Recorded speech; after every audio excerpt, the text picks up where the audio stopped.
Странжа кубогунун 3-күнү отандастарымыздын карсыластары кимдер болду? Агылшын курамасынын боксчулары да сиздердин катарында эмес. Ассаламу алейкум, курметтүү казак боксунун жанкүйерлери. Минеки бүгүн турнирдин 3-күнү казакстандык боксчулардын карсыластары кимдер болду және олардын жалпы деңгейине токтолуп өтейт. 71 кг салмак дәрежесі бойынша соңғы Қазақстан чемпионатының күміс жүлдегері алматылық Фарук Тоқтасынов бүгін ағылшын боксшысы Патрик Хевитке қарсы қазақстандықтардың атынан алғашқы болып шаршалаңға көтерілетін болады. Қарсыласымызға тоқталатын болсақ, Патрик бүгінгі күнде ағылшын мемлекетінің бірінші нөмірлі боксшысы ретінде халықаралық турнирлерде бақ сынап жүр. Ол 2024 жылғы Ұлыбритания чемпионы атанды. Европадағы бірқатар турнирлерінде жеңімпазы болып үлгерді. Соңғы нәтижесіне тоқталатын болсам, Испанияда өткен боксом элит турнирінде бір емес екі қазақстандықпен шаршалаң түрін бөліскен болатын. Жартылай финалда Елнұр Сүйінбайдан басым түссе, ақтық бәсекеде Дархан Дүйсебайдан жеңілді. Орташа деңгейдегі боксшы аса алып баратқан мықты деп те айтуға келмейді. Әлсіздердің де қатарында жатқыза алмайсың. Фаруктың да деңгейін көруге бұл жекпе-жек үлкен мүмкіндік деп есептеймін. Отандасымызға сәттілік тілейміз. Олардың жекпе-жегі өзіме қызық. Одан кейін шаршалаңға көтерілетін Париж Олимпиадасының күміс жүлдегері Нұрбек Оралбай турнир барысындағы өзінің екінші айналымын өткізеді, яғни екінші жекпе-жегін. Ол да бүгін ағылшын боксшысы Тиагон Стоттқа қарсы жұдырықтасатын болады.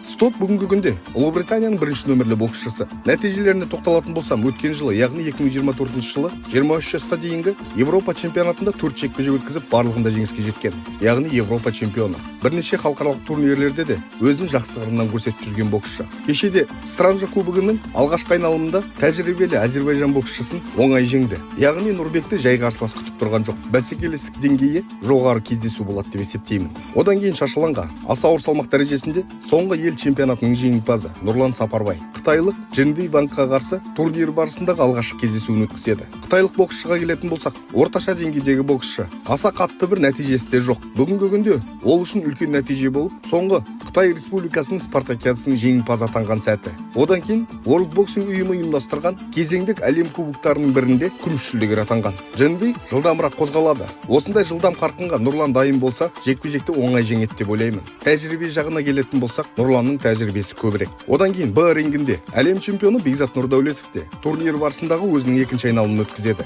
Оған қарсы франциялық боксшы Траоре Абаулая есімді боксшы. Траоре соңғы Францияның екі чемпионатында, яғни 23 жылы күміс жүлдегер атанса, 24 жылы чемпион атанды. Яғни Странжа кубогіне өз елінің бірінші нөмірлі боксшысы ретінде келіп отыр. Орта ара қашықтықты ұстанатын боксшы Бекзатқа аса бір қатты қиындық туғызады деп ойламаймын. Дегенмен босауға болмайды. Себебі Бекзат кешегі жекпе-жекте бір-ақ раунд бокстасты. Толықтай рингті сезініп, ашылып алды деп те айта алмаймын. Сондықтан да Бекзат үшін өтетін бүгінгі кездесу рингті кеңінен сезінуге жақсы мүмкіндік деп есептеймін. Одан кейін шаршалаңға ұлттық құрама капитаны Айбек Оралбай ирландиялық Готстайм Эди Мудияға қарсы кездесу өткізеді. Готстайм 2022 жылдан бері қарай Ирландияның негізгі құрамында өнер көрсетіп жүрген боксшы. Бірнеше мәрте Энтони Джошуа, Дилан Уайт, Тайсон Фьюри секілді боксшыларға спарринг серіктесі ретінде лагерлерін өткен. Соңғы Ирландия чемпионатында жеңімпаз атанып, Ирландияның бірінші нөмірлі боксшысы ретінде әуесқой боксқа енді ден қоя бастағаны көзге көрініп тұр. Аса ауыр салмақ дәрежесіне ауысқанында көп болмаған Айбек үшін ерекше стильдегі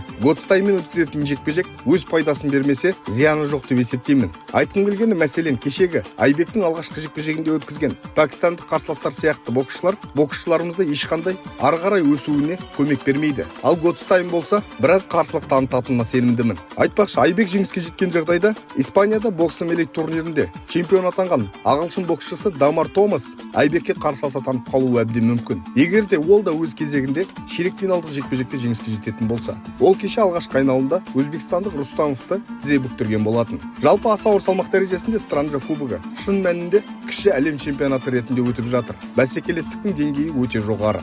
Жанкүйерлердің көпшілігі қазақ өзбек боксшыларының арасындағы бәсекелестіктерге аса көңіл аударып отқаны рас. Дегенмен де бұл турнир барысында Англия немесе Франция мемлекетінің боксшылары, тіпті жергілікті болгариялық боксшылардың арасында кейбір салмақта мықты боксшылар бар екенін де ұмытпайық.